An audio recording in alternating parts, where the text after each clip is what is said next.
আলহামদুলিল্লাহ, যেহেতু আল্লাহ আমাদেরকে ভালোবাসেন, গোটা পৃথিবীর সমস্ত ষড়যন্ত্র ছিন্ন করে আল্লাহর ওই ভালোবাসাটা কি আমাদের মাঝে স্থায়ী করে দিয়েছেন বলে যত আমাদেরকে বিচ্ছিন্ন করতে চেয়েছেন আমরা জনগণের সাথে সম্পৃক্ত হয়েছি, আর আল্লাহ তাদেরকে শুধু বিচ্ছিন্নই করেন নাই, দেশ ছাড়া করে দেশ থেকে পালাতে তাদের বাধ্য করেছেন। তারা আমাদের প্রিয় চট্টগ্রামকে তাদের অঞ্চলের দাবি করে তারা যে পত্রিকা এবং তাদের নিউজ চ্যানেলে যে নিউজ দিয়ে দিয়েছে, আমরা দ্ব্যর্থহীন কণ্ঠে জানাই, চট্টগ্রাম তো দূরের কথা, বাংলাদেশের 1 ইঞ্চি মাটি নিয়ে যে ষড়যন্ত্র করলে আমাদের মতিউর রহমান নিজামীরা জীবন দিয়েছে, আমরা জীবন বাজি রাখবো, 1 ইঞ্চি মাটি কারো কাছে ছেড়ে দেওয়া হবে না। আসসালামু আলাইকুম ওয়া রাহমাতুল্লাহি ওয়া বারাকাতুহু। আলহামদুলিল্লাহ, আমরা এখানে সবাই সমবেত হতে পেরেছি আজকের এই পবিত্র জুমাবার। আমাদের প্রত্যেকেরই একটা লক্ষ্য, একটা উদ্দেশ্য নিয়ে আমরা এখানে উপস্থিত হই। আমাদের দুটো গুরুত্বপূর্ণ উদ্দেশ্য থাকে।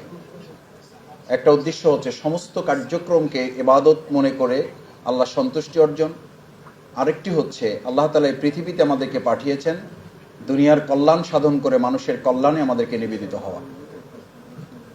আপনারা জানেন, মহাগ্রন্থ আল কোরআনে আল্লাহ সুবহানাহু ওয়া তাআলা উল্লেখ করেছেন, ইয়া আইয়ুহাল্লাযীনা আমানু রুকউ, আল্লাহর কাছে নিজেকে নিবেদিত করা, রুকু করা, ওয়াসজুদু, এবং তার কাছে একেবারে বিনীত হওয়া।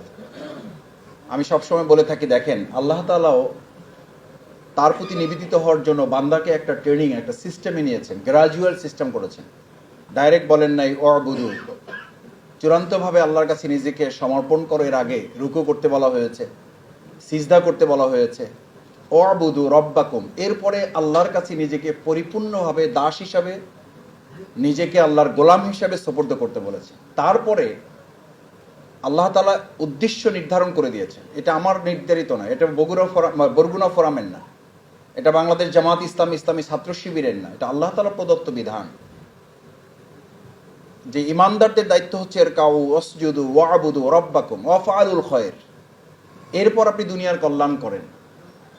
আপনি নিজেকে তৈরি না করে আপনি দুনিয়ার কল্যাণে নিজেকে নিবেদিত করতে পারবেন না। আজকে যত পৃথিবীর বাংলাদেশের সবচেয়ে এখন মুখরোচক স্লোগান হচ্ছে, সংস্কার চলছে, সবাই সহযোগিতা করুন, মেরামত চলছে, সহযোগিতা করুন।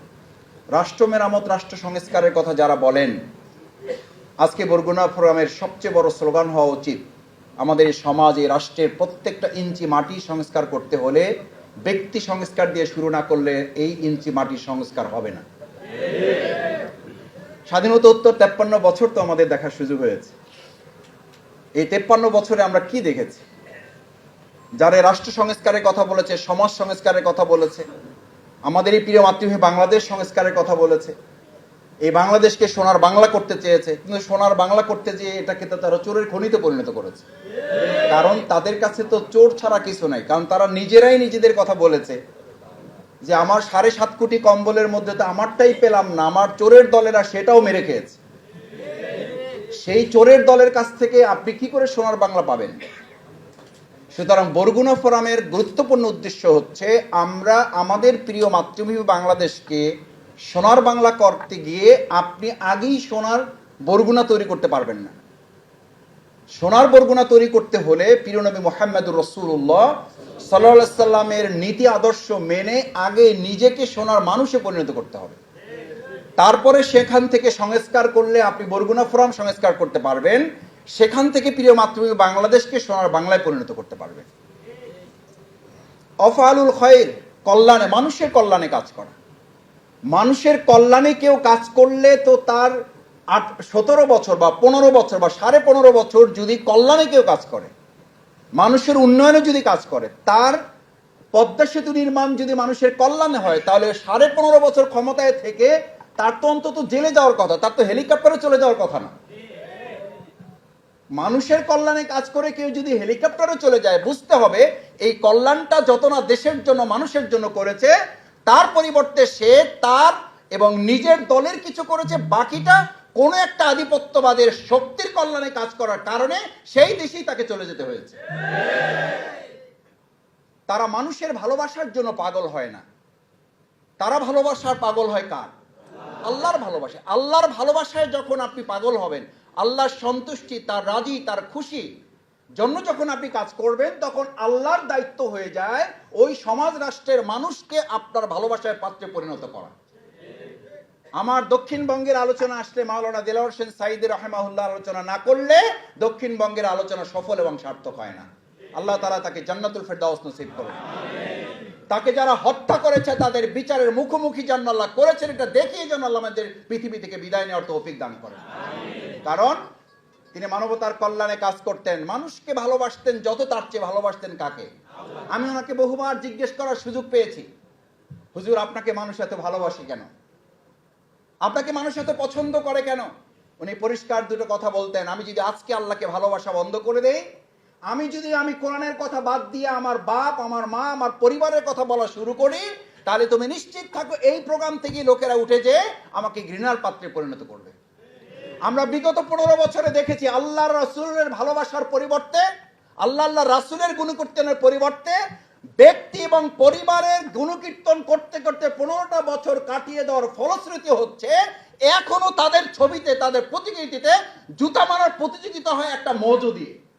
একটা মৌজো খাওয়ার জন্য কে কত জুতা মারতে পারবে, এই প্রতিযোগিতা এখন এই প্রজন্ম করে। কারণ আপনার আল্লাহর ভালোবাসার পরিবর্তে একজন ব্যক্তির ভালোবাসায় এই জাতিকে আপনার পরিবর্তন করতে চেয়েছিলেন। আজকে আমাদেরকে বলা হয় এত জেল জুলুম নির্যাতন নিপীড়ন, আমাদেরকে মানুষ থেকে বিচ্ছিন্ন করার সকল আয়োজন তারা করেছিল। আলহামদুলিল্লাহ, যেহেতু আল্লাহ আমাদেরকে ভালোবাসেন, গোটা পৃথিবীর সমস্ত ষড়যন্ত্র ছিন্ন করে আল্লাহর ওই ভালোবাসাটা কি আমাদের মাঝে স্থায়ী করে দিয়েছেন বলে যত আমাদেরকে বিচ্ছিন্ন করতে চেয়েছেন আমরা জনগণের সাথে সম্পৃক্ত হয়েছি, আর আল্লাহ তাদেরকে শুধু বিচ্ছিন্নই করেন নাই, দেশ ছাড়া করে দেশ থেকে পালাতে তাদের বাধ্য করেছেন। সুতরাং আপনার প্রথম সিদ্ধান্ত হবে এই ফোরামের সাথে আমরা যারা সম্পৃক্ত, আমরা মানুষের ভালোবাসার সাথে মূল টার্গেট হবে এই ভালোবাসার মাধ্যমে আমরা আল্লাহর ভালোবাসা অর্জন করতে চাই। আল্লাহর ভালোবাসা যারা অর্জন করে তাদের ভালোবাসার মধ্যে দেশপ্রেম থাকে, তাদের ভালোবাসার মধ্যে আধিপত্যবাদকে মাথায় রেখে রাষ্ট্র পরিচালনা চিন্তা তারা করে না। কারণ যারা আল্লাহকে ভালোবাসে তাদের পররাষ্ট্র নীতি থাকে লা তাকশা ইল্লাল্লাহ, তারা বিদেশে বন্ধুত্ব রাখে, বিদেশে কোনো প্রভুত্ব রাখে না। সুতরাং বরগুনা ফোরামের এখানকার এই ভাইয়েরা যদি সিদ্ধান্ত নেয় আমার প্রিয় মাতৃভূমি বাংলাদেশে আমরা একজন নাগরিক হিসাবে আজকে থেকে বাংলাদেশের বাইরে সমস্ত রাষ্ট্র আমাদের বন্ধু থাকবে, একজন প্রভুকেও আর আমরা মেনে নেব না। কিন্তু বিগত 15 বছরে কি করা হয়েছে? বিগত 15 বছরে আমাদেরকে কথা জানানো হয়েছিল, প্রকাশ্যে সংবাদ সম্মেলন করে বলা হয়েছে নির্বাচন হতে হবে, নির্বাচন আমাদেরকে যেতে হবে, না হলে আমাদের রাষ্ট্র বিঘ্নিত হবে, স্বাধীনতা বিঘ্নিত হবে। আমরা ধিক্কার জানাই আমাদের পার্শ্ববর্তী রাষ্ট্রের একটি সংবাদ মাধ্যম, আমরা জানি না তাদের কতখানি ভিত্তি সেখানে আছে, তারা আমাদের প্রিয় চট্টগ্রামকে তাদের অঞ্চলের দাবি করে তারা যে পত্রিকা এবং তাদের নিউজ চ্যানেলে যে নিউজ দিয়ে দিয়েছে, আমরা দ্ব্যর্থহীন কণ্ঠে জানাই চট্টগ্রাম তো দূরের কথা, বাংলাদেশের 1 ইঞ্চি মাটি নিয়ে যে ষড়যন্ত্র করলে আমাদের মতিউর রহমান নিজামীরা জীবন দিয়েছে, আমরা জীবন বাজি রাখবো, 1 ইঞ্চি মাটি কারো কাছে ছেড়ে দেওয়া হবে না। আমাদের নেতৃবৃন্দ তখন জেলায় জেলায় বিভাগে প্রোগ্রাম করার সিদ্ধান্ত নিয়েছিল, মনে আছে আপনাদের এখানে। তারা মনে করেছিল 2008 সালে জামাত ইসলামী নির্বাচনের মধ্য দিয়ে আমাদেরকে শেষ করে দিয়েছে, কিন্তু তারা যখন দেখলো জামাত ইসলামীর সৎ যোগ্য দেশপ্রেমিক নেতৃবৃন্দ মাঠে নামার পর লক্ষ লক্ষ জনতা আমাদের সেই সমাজ বিভাগগুলোতে হাজির হয়ে এই দেশপ্রেমের পক্ষে অবস্থান নিয়েছে, তখনই সরকার সিদ্ধান্ত নিয়েছিল এই নেতৃত্বকে বাঁচিয়ে রেখে বাংলাদেশের 1 ইঞ্চি মাটিকে আর বাইরের জগতের কাছে ছেড়ে দেওয়া যাবে না। তখন তারা আমাদের নেতৃবৃন্দকে হত্যা করার সিদ্ধান্ত নিয়েছে। আমরা পরিষ্কার বলতে চাই, আমাদেরকে হত্যা করা যায়, বাংলাদেশের 1 ইঞ্চি মাটিকে বিক্রি করে দেওয়া যায় না।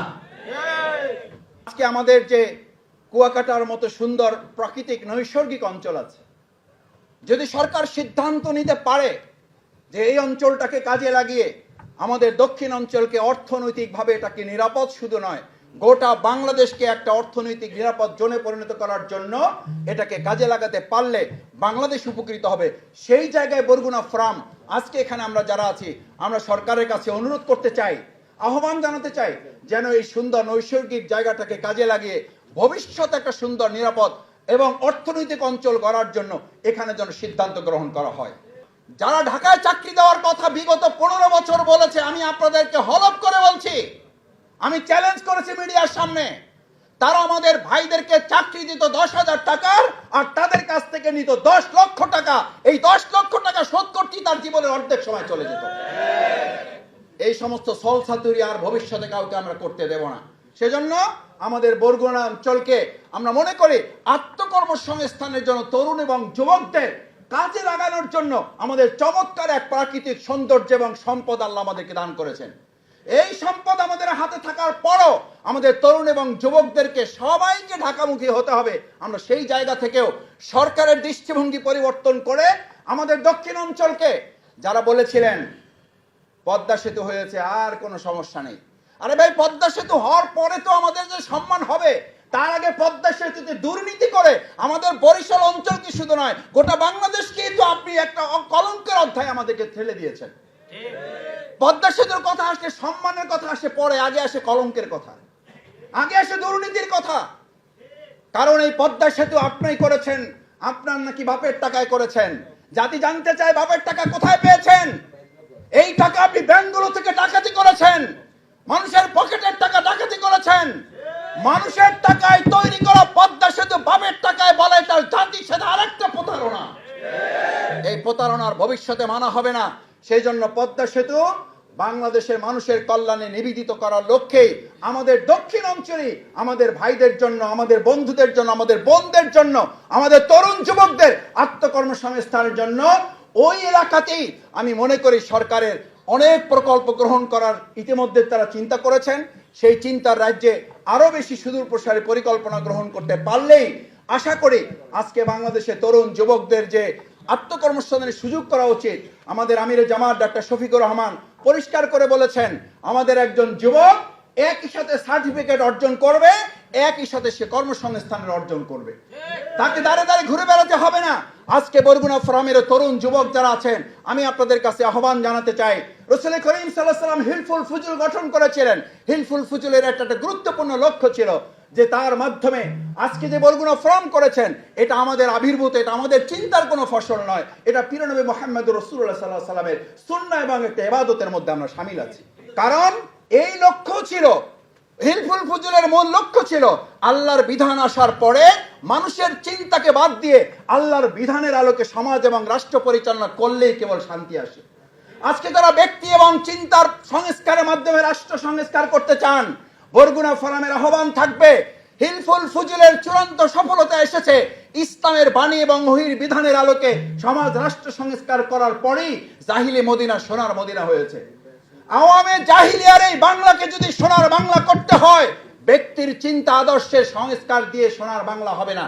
সোনার বাংলা করতে হলে আমাদের আইমে জাহিলিয়া যুগের আজকের আওয়ামী জাহিলিয়ার যে 15 বছরের পরিবর্তন, সেই সংস্কার কেবল রাসূল সাল্লাল্লাহু আলাইহি ওয়াসাল্লাম যেমন করেছিলেন, তার সেই হিলফুল ফুজুলের পরিবর্তিত সংস্করণ ভার্সন যে রিফরমেশন, সেটা ছিল ওহীর বিধানের আলোকে। আসুন সেই ওহীর বিধানের আলোকে আমরা নিজেদেরকে পরিবর্তন করি। প্রিয় মাতৃভূমি বাংলাদেশকে পরিবর্তনের সিদ্ধান্ত নিলেই কেবল আমরা আমাদের পরিপূর্ণ সংস্কার এবং সফলতার দিকে ধাবিত হতে পারবো। সেই সুন্দর সফলতা বিনির্মাণে বরগুনা ফোরাম ভূমিকা পালন করবে, সেই প্রত্যাশা রেখে আমার কথা শেষ করছি।